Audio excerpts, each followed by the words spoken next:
Hey folks, this is Vent with Dad's Gaming Addiction, and today we're going to quickly review Attack on Toys. This is a game that you can find on Steam's Early Access program for about $7. There is a 30% launch discount until October 1st, 2021, so if you like what you see here, you can grab the game for under $5. But again, I stress early access. That means everything that you're about to see is most definitely subject to change.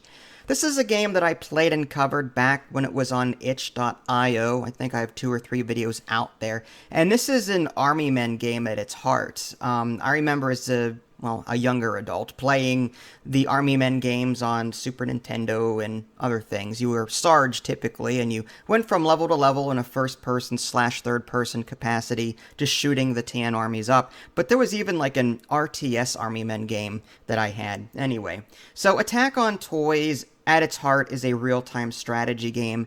There are a number of game modes available. There is a boot camp, which is the Attack on Toys mode, and then you've got invasion, which is you've got incoming waves of enemies, and you have to just defend your base, your headquarters from being destroyed. There's also a terror invasion mode where you'll be defending against zombies, cockroaches, spiders, and the like. There's a skirmish mode where you just simply have to destroy all of the enemy headquarters to win. There's a conquest mode where you just claim and capture territories, and then you defend them, and you earn points. So it's sort of like a hold the territory, capture the flag kind of thing. And the more territory you control, the more points you get. And the first person or the team to get a certain point value first wins. There is no online multiplayer, but there is LAN. I don't know how I feel about that. I would really like a multiplayer at some point, because this game just screams it. I don't see that remote play supported. This is something I would love to see. Again, this is a $7 game, so I can't bash the game too hard. You can get plenty of playtime out of this just with single player. Alright, so what are you going to be doing in this game? Well, no matter which mode you pick, okay, typically this is what happens. You start off in this overhead view, and you've got your headquarters sitting there. You've got 10,000 plastic, or whatever the number is, and plastic is your primary currency, to put down various units or structures. That way you're sort of determining your base loadout in the beginning. Once you hit play, then time will actually resume in real time, and like an RTS, you're going to be trying to spawn buildings and spawn armies to destroy your enemy, or whatever the objective is, okay? So, what are the different buildings in this game? Let's touch on that first. Well, there's like a plastic factory that you can put down, and that will generate plastic for you so that you can, again, spawn more units. There are tents that you can put down, like there's Army Men tents, where they will spawn infantry units in waves, and you don't have to spend money. Think of it like a MOBA where it's constantly throwing units at an enemy. Something similar to that. So you're putting down buildings that are constantly pumping out armies that are attacking your enemy's base. So very much tug of war that way. You can also put down a vehicle tent that will also spawn vehicles. You can't decide what vehicles spawn, but you put it down and they go off. Now there's a limit to how many of these building types you can put down per building type. So you can put down 10 infantry buildings, and then I think it's 5 to 10 vehicle buildings, and so on. You can even put down a little robot pad, and you can manually build robots that go out and destroy the enemy. It's really cool. There's like a little robot and there's a big robot. Very expensive, but they're very powerful to begin with. You can also build, I'm trying to think, you can build defenses, so you can put down various towers. There's like anti-infantry towers, pillboxes, anti-air, anti-tank, that kind of thing. There's just so much. And then as far as like units, you can spawn every unit type in this game, whether it be there's like 10 to 15 different infantry types. There's 10 to 15 vehicle types. There's even helicopters and planes that you can spawn. And on top of that, you can control each unit. You just simply walk up to it, hit E to interact with it, bam, you're inside of it. And you gain the abilities that it has. So you can go around and just if you want to spawn a tank, then you go into it, you just do that. On occasion, the enemy will drop plastic and ammo and other things that you'll have to pick up along the way. This will help you out because you'd have limited ammo supply. Back at your base is also like a little upgrade shop, okay, slash shop, where you can refill your ammo, you can refill your health, you can even purchase upgrades for your profile, which is kind of cool. You'll be earning plastic as you play. It's sort of like a persistent thing where you'll be able to like unlock various backpacks, for example, permanently, which is nice. You can buy different hats if you want to. You can buy various weapons and grenades. And again, there's a lot here between grenade launchers and shotguns and assault rifles and Uzis, submachine guns, and sniper rifles.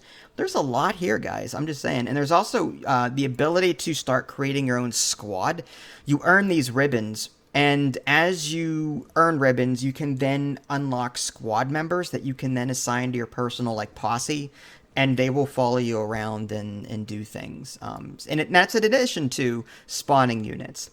So yeah, as far as what I think, there are a number of game modes available that is great. There's also a couple of difficulties available. There's easy, medium, hard, and I think it's like super hard or something like that. You can choose your preferred player nation color. There's green, tan, blue, gray, orange, red, purple, and black. And you can choose the enemy nation when it comes to 1v1, but when you're playing Conquest, you don't have a choice. One thing I would love to see is the ability to choose how many enemies I'm facing. In Conquest mode, they throw all of them into the sandbox, and you have no control over that. So sometimes the game suffers from a slowdown, like, there's a lot of units on the field at once. Sometimes it'll lag a little bit. Sometimes it gets really janky, and your character will fall through the floor. That being said, those little irritants pale in comparison to the amount of fun that you can have here. This is like casual shoot 'em up fun. When it comes to the base building aspect, you can still do that as you're playing. You control a commander unit. You can switch between going out there shooting and taking control of vehicles, or taking a backseat, switching to build mode, and then constructing things on the fly. You can even like spawn a dozen tanks or more, so assuming you've got the plastic for it, inside enemy headquarters or whatever, and just have at it. That's again after the setup mode. So yeah, I like it. It's really cool. Easy mode I think is still a bit too difficult. It takes me quite a while to actually beat the computer on easy. I think the game suffers right now from a lack of balance that way. And again, it can be a little janky sometimes, glitches, that kind of thing. But it's a lot of fun. For the price tag, I've played this for free on itch.io. The game has taken a step up in regards to what it has to offer now that it's on Steam's early access, and I sincerely hope that it just continues to get better, because this is a game that I can recommend without a doubt. There's a lot of nostalgia here from, again, playing games like this back when I was a kid. And again, I want more. I want more customization options. Again, the ability to choose how many opponents I'm facing in, say, Conquest or something like that. Or making easy mode easier. Maybe being able to adjust difficulty settings beyond just easy, medium, hard. Maybe like enemy strength 50%, like a slider that you can adjust. Or your initial income, you can set that. Different ways to customize your experience. Now, to be fair, there is a sandbox mode to where you can play around to your heart's content. You can even share your works on Steam Workshop. That is supported in this game. So, long story short, do I recommend this? Yes, absolutely. It's a lot of fun. I wish it had multiplayer or co-op or combination thereof, because again, there is that LAN stuff, but I wish I could play this with a bunch of my friends, you know what I mean, that are not living in my house. So there you go. Attack on Toys, very much recommend this game. If you can get past the initial learning curve and the jankiness of it, and I think you'll have a great time. If you guys haven't already, subscribe to me on Twitch and YouTube. That way you can stay up to date with any new content I happen to publish. This is Vince. Thanks for watching, and I'll catch you next time.